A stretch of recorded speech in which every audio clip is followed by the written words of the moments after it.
Welcome to Relaxed Reddit Readings. Today we have 5 Reddit stories for you. Reddit stories that will make you question family, money, and loyalty. Story 1. My family wants a cut of my law school salary. Okay, so let me set the scene for you. I am a first-generation college student, first-generation law student, and my family, we did not have money. Like, our house got foreclosed on. I was homeless at one point. I have literally been financially supporting myself since I was 14 years old. I put myself through high school, college, and now I'm going into my last year of law school, all on my own dime, my own hustle, nobody helped me. So recently I accepted this really lucrative return offer, meaning after I graduate and pass the bar, I've got a great paying job locked in. I was so excited, right? This is the payoff for like a decade of grinding. So naturally I told my family because I thought they'd be happy for me. Big mistake. Huge. Instead of congratulations, I started getting texts. My mom wanted to know exactly how much I'd be making. My siblings started asking if I could help them out once I started working. One of my cousins straight up asked if I could co-sign something for her.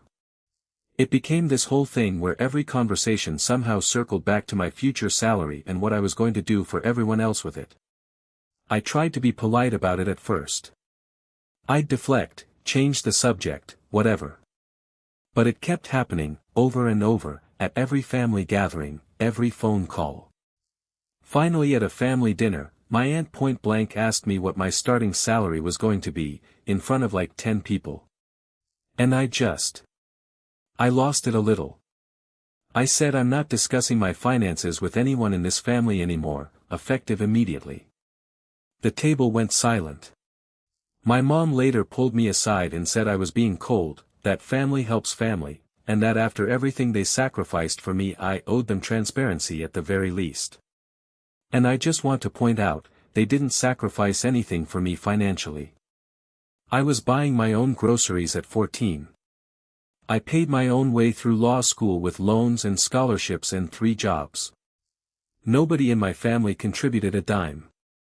Now apparently I'm the bad guy for wanting privacy about money I haven't even earned yet. My sister said I've changed, that success has made me distant. But honestly, I just don't want my entire relationship with my family to become about what I can give them the second I have anything to give. So am I the jerk for shutting down these conversations? Or is it fair to want boundaries around money I worked incredibly hard for?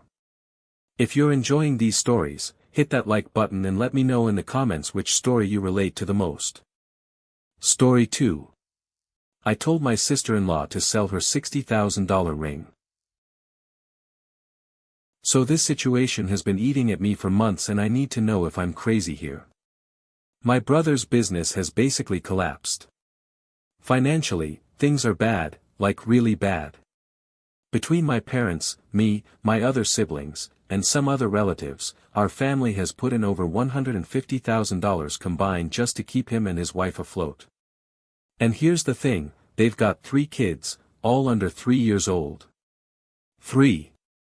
And they're locked into this insane $8,500 a month lease until early next year. Even with their income basically gone, they're still bleeding money every single month just on rent alone.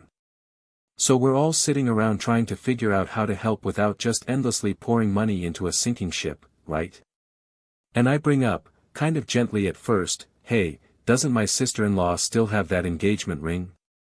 The one that's appraised at around $60,000.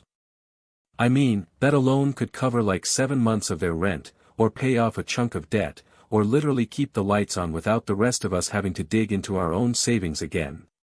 She was not having it. Like at all. She got really defensive, said the ring was a gift, it's sentimental, it represents her marriage, and selling it would feel like giving up on everything they've built. My brother kind of stayed quiet during this whole conversation, which honestly told me a lot. So I pushed a little harder. I said something like, look, I get that it's sentimental, but you have 3 babies and you're relying on family loans to survive. At what point does a piece of jewelry matter less than keeping your family stable? I even offered to help her find a reputable buyer so she wouldn't get lowballed by some pawn shop. She basically told me it wasn't my business and that I was being incredibly insensitive, that not everything comes down to dollars and cents. My parents think I went too far, that it's her ring and her choice.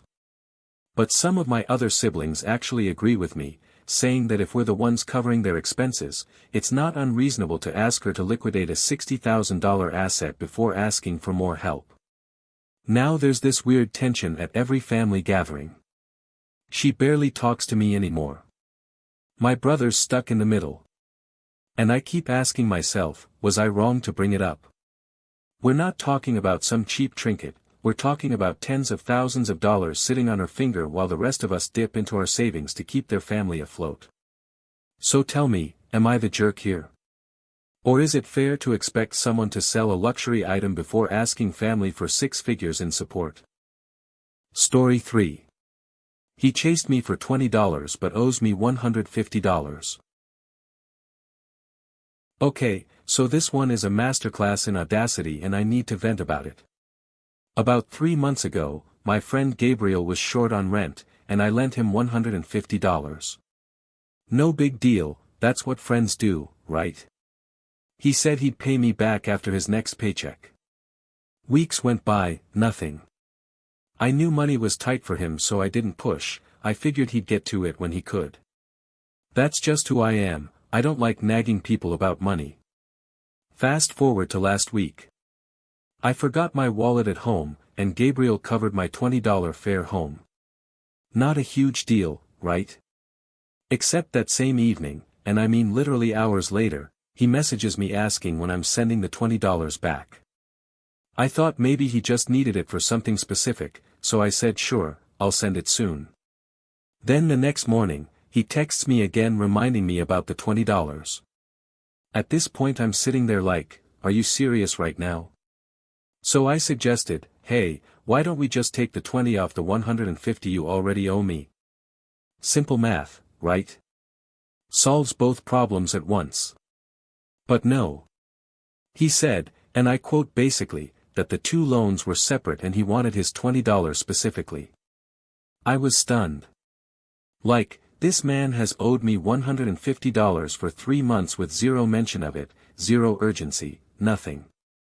But the second the shoe is on the other foot for $20, suddenly he's got a whole system of accounting going on about how loans need to be settled individually and can't just be combined. So I finally said, okay, well if we're being that precise about money, then I'd like my $150 back too, all of it, now. And suddenly he got all weird and defensive, saying I was making things awkward and that he didn't appreciate me bringing up old stuff to dodge paying him back his $20. Old stuff? It's been 3 months and it's 7.5 times more money. I told him I wasn't trying to dodge anything, I was pointing out the double standard. He's acting like I'm the unreasonable one for finally asking for money that's been owed to me for months, all because I dared to point out he was chasing pennies while sitting on a debt to me that's way bigger. Now things are tense between us and mutual friends are kind of side-eyeing me like I made a big deal out of nothing. But am I really the unreasonable one here? Or is it wild that he had the nerve to hound me over $20 in a matter of hours while conveniently forgetting about the $150 he owes me?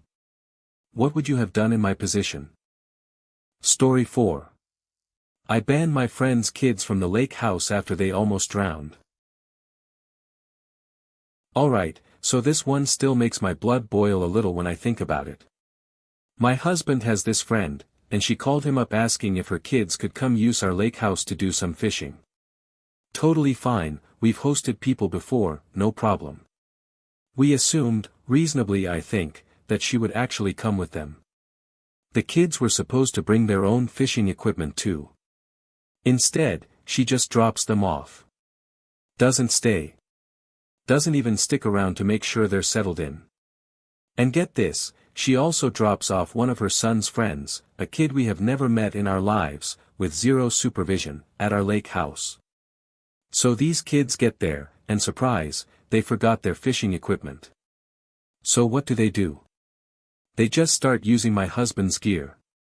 His rods, his tackle, everything, without asking anyone. On top of that, they hop into our kayak, again, without permission from anyone, with no adult supervision anywhere in sight. And then it happened. The kayak tipped. 2 of the kids ended up in the water, and it got scary fast. Thankfully some people nearby heard the commotion and jumped in to help pull them out before it turned into an actual tragedy. Can you imagine getting that phone call? Your friend's kids nearly drowned at your property because there was no adult there to watch them. After all that chaos, we go to check on the gear situation, and half of my husband's fishing equipment is just gone. Lost in the lake, presumably, or just left behind in the panic. We're talking rods, tackle boxes, gear that cost a good amount of money and that my husband had collected over years. So naturally, we told her that her kids are no longer welcome at the lake house. Not without direct adult supervision from her, not ever again unsupervised. And she lost it. She's calling us dramatic, saying we're overreacting, that kids have accidents, that we're being cruel by banning her children like they did something wrong on purpose. But I keep thinking, they could have died. Like actually drowned. And instead of an apology, instead of even acknowledging that dropping 4 unsupervised kids at a lake house was maybe not the best parenting decision, we're getting attitude for setting a boundary to keep her kids safe in the future. My husband feels bad because it's his friend of many years, but I don't feel bad at all. I feel like we're the only ones in this situation who actually seem concerned that this could have ended in a funeral instead of a bad afternoon. So tell me, are we the jerks for banning unsupervised kids from a lake house after a near drowning and losing thousands in gear? Or is this just common sense? Story 5. I asked my autistic girlfriend to change her tone with me. So I need some outside perspective on this because I genuinely don't know if I'm being sensitive or if this is a real issue. I'm 23, my girlfriend is 25, we've been together about a year now. Lately, and I mean over the last couple of months specifically, I've noticed a real shift in how she talks to me.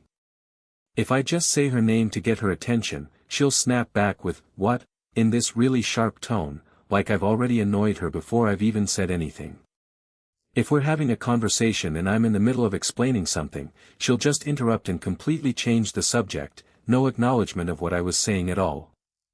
And if I get some fact wrong, or I don't know something she thinks is obvious, she'll get this attitude with me, like I'm an idiot for not knowing. Honestly, the best way I can describe it is it feels like the tone a teenager uses with a parent.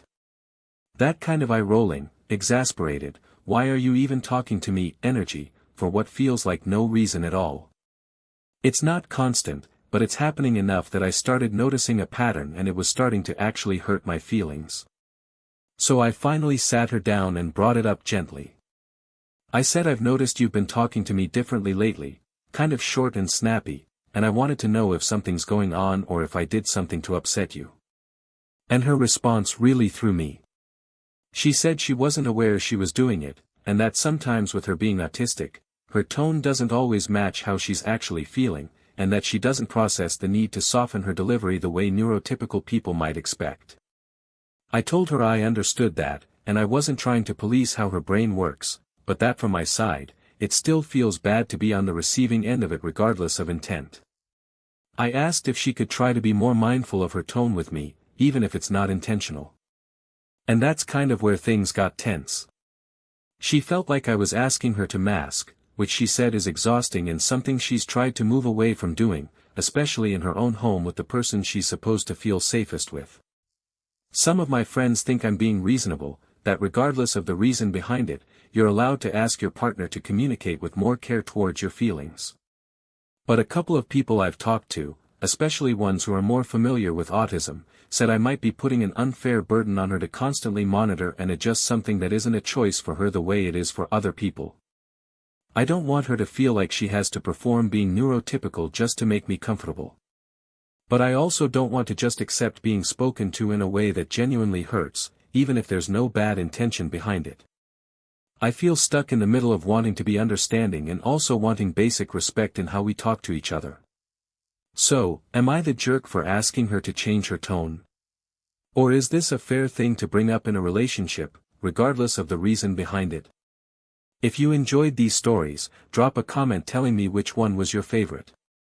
And if you want more relaxed Reddit readings, make sure to like, subscribe, and hit the bell so you never miss a video. Thanks for watching. If you enjoyed these stories, like, comment and subscribe for more relaxed Reddit readings.